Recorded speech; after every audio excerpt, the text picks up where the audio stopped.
Effectivement, on va parler de biotechnologie, de traitement, de prévention de l'infection. Alors évidemment, lorsqu'on parle d'infection de prothèses, on parle de médecine personnalisée, on en a beaucoup parlé en chirurgie orthopédique. Et en fait, dans l'infection, il faut construire cette pyramide avec une chirurgie septique optimale et des bonnes indications, comme par exemple ici, cette pseudarthrose septique qui va nécessiter ce type de chirurgie après beaucoup de réflexion et de discussion sur l'indication. Et chez ce patient, en fait, il faudra aussi traiter l'infection avec des antibiotiques choisis et personnalisés chez le patient. Et lorsque vous avez un staphylocoque comme ça, on pense qu'on peut mettre n'importe quel antibiotique, mais certains antibiotiques sont particulièrement associés à un meilleur succès. Et donc, en fait, la personnalisation dans le traitement de l'infection est une personnalisation liée entre le choix de la chirurgie, le choix de l'antibiothérapie. Ça ne sert à rien de mettre des implants précieux si on n'a pas le bon antibiotique derrière. Alors c'est pour ça que le ministère de la Santé a créé des centres de référence pour la prise en charge des infections en France.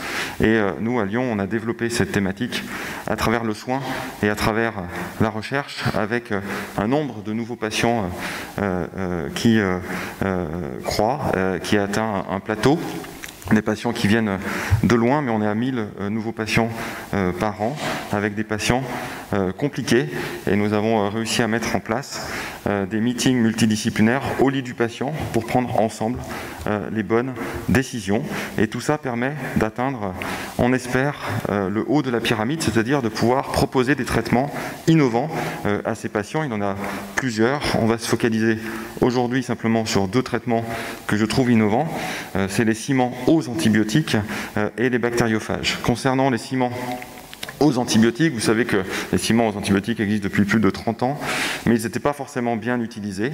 Et nous avons des publications dans des revues infectieuses qui montrent qu'en fait, l'utilisation n'était pas optimale, avec une quantité d'antibiotiques faible, des mauvaises indications, et dans des très sérieux journaux d'infectieux, on a des échecs, une acquisition de résistance. Et c'est pour ça que pour vos infectiologues, les ciments aux antibiotiques sont plutôt à éviter. Il y a une crainte vis-à-vis de ces ciments, alors que d'un point de vue théorique, il existe une innovation potentielle, puisque l'antibiothérapie systémique est à faible concentration longtemps, alors que l'antibiothérapie locale permet une forte concentration, et il y a une réelle complémentarité entre ces deux approches et une stratégie de rupture si on la combine et si on a des dispositifs qui permettent d'avoir une forte concentration locale.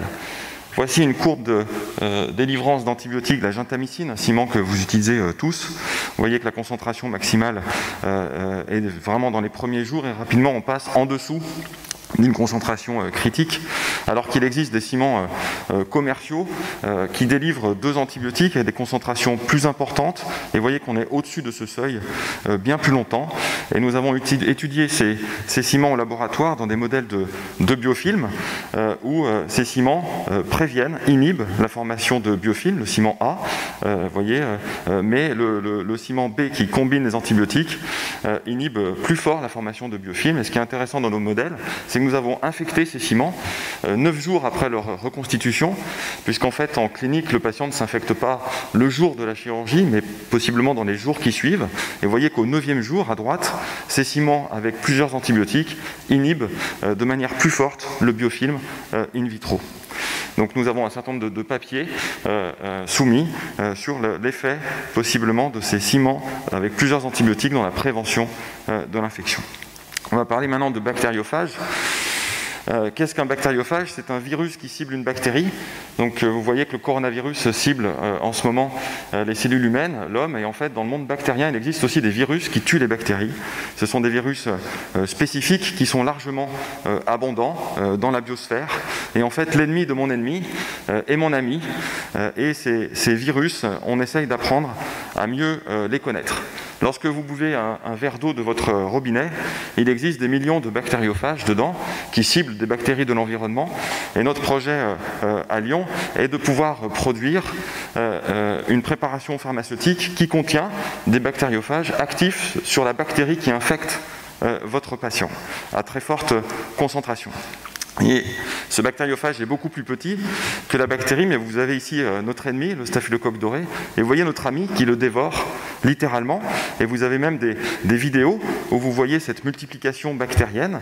Le bactériophage est présent, il entraîne une lyse bactérienne avec une libération de l'ADN de la bactérie, c'est une tache verte. Donc vous voyez que la bactérie se multiplie, et notre ami se multiplie à l'intérieur et va détruire toute la communauté bactérienne, alors qu'il n'y a aucun antibiotique dans le milieu. Donc c'est vraiment une thérapie très intéressante. Mais ce phénomène de destruction de la bactérie, elle ne survient pas à chaque fois. Et il faut faire des phagogrammes, donc tester en amont.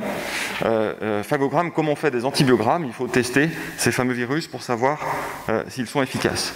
Dans nos modèles de biofilm, nous avons testé ces bactériophages. Et vous voyez la quantité de bactéries dans le biofilm. Lorsqu'on ajoute des bactériophages aux antibiotiques, il y a une synergie, un effet antibiofilm de ces phages qui nous a amené à traiter un certain nombre de patients à titre exceptionnel, compassionnel.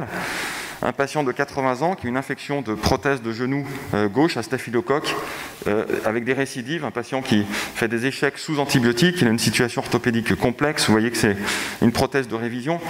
Le patient a une arthrite septique clinique, il ne peut pas poser le pied par terre, il a une fistule avec une production de pus, donc on discute en meeting multidisciplinaire de savoir ce qu'on peut faire. C'était extrêmement délicat de lui enlever et nous avons réalisé simplement un lavage. Donc théoriquement, ça ne fonctionne pas dans cette situation, avec une administration personnalisée de bactériophages qui était efficace contre la souche bactérienne du patient, avec une administration après ce lavage. Alors c'est un case report, hein. On a traité aussi le patient avec des antibiotiques, mais mine de rien, à 2 ans de cette procédure, le patient marche sans douleur, avec une situation contrôlée. On a d'autres exemples, comme par exemple cette patiente de 62 ans, léiomyosarcome, radiothérapie, fracture, ostéosynthèse, lambeau, infection récidivante à staphylocoque doré avec un abcès sous le lambeau, avec, vous voyez, il n'y a plus de grands trochantères, une situation locale inquiétante, notamment si on enlève le matériel, un bourgeon charnu, une fistule, alors que d'un point de vue fonctionnel, la patiente va parfaitement bien. Et donc on a proposé à cette patiente, non pas d'enlever ce clou parce que ça aurait altéré sa fonction, mais d'injecter des bactériophages, vous voyez, sous échographie, associés aux antibiotiques. Alors c'est une observation récente, mais vous voyez qu'à 3 mois, la situation est plutôt sous contrôle et on espère que ça va tenir. Nous avons publié un certain nombre de ces case reports dans des grandes revues anglo-saxonnes. Et le dernier case report est un patient qui avait une prothèse tumorale pour lequel nous avons étudié la stabilité de ces phages donc dans un hydrogel. Et nous avons donc eu l'accord des autorités françaises pour l'utiliser chez ce patient. Donc vous voyez, ces biotechnologies sont vraiment des opportunités pour prévenir et traiter les infections de prothèses. Cette thérapie personnalisée, c'est vraiment la base de la pyramide et la prise en charge multidisciplinaire de ces patients. Nous avons à disposition des ciments aux antibiotiques innovants qui peuvent être intéressants dans la prévention de l'infection, notamment chez le patient chez qui on envisage une révision.